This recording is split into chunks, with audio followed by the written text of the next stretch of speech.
Tövende tanışkanımızdaki 7. üstel dotagan dostlardan dostumuz Ömer Eli, Tursuнгүл, Bahargül Katarlık dostlar. Tövende dostu Amangül kızının tuğulgan günü mübareklep. Tövende menenki Attırgül degan nakşamda talep kuttu. Bu nakşını nemeyle birlikte huzur elip dostlar bir kol sulgu merhamet kısak, kını merhamet.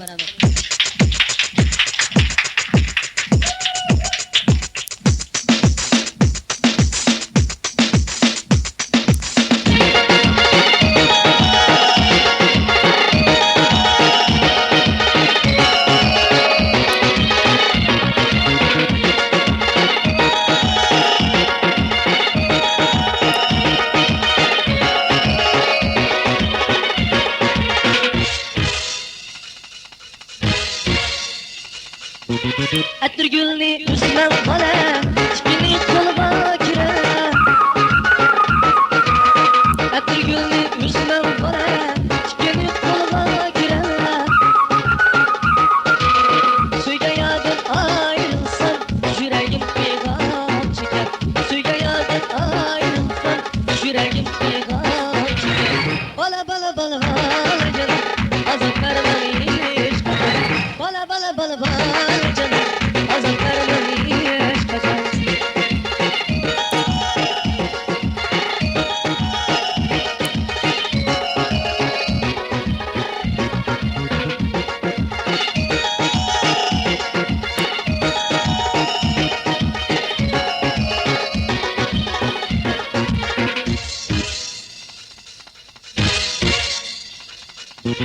Attırgülni bergende kalbi kıramısın. Attırgülni bergende kalbi kıramısın. Buldum gülden ayrılık, buldum yıkılamısın. Buldum gülden ayrılık, buldum yıkılamısın. Bala bala bala bala canım, azap vermen hiç kadar. Bala bala bala bala canım, azap vermen hiç kadar.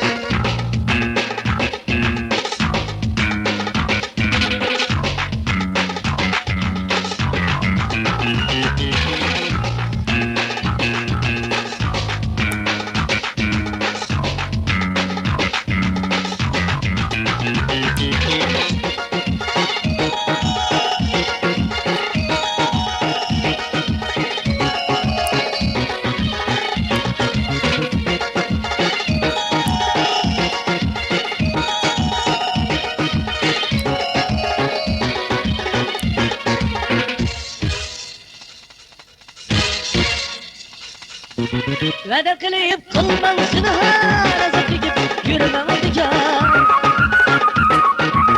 Veda kılıp kılmansın har, azap çekip yürümem olacak. Gülün özletti bir bana, bir gülge sadık bana. Gülün özletti bir bana, bir gülge sadık bana.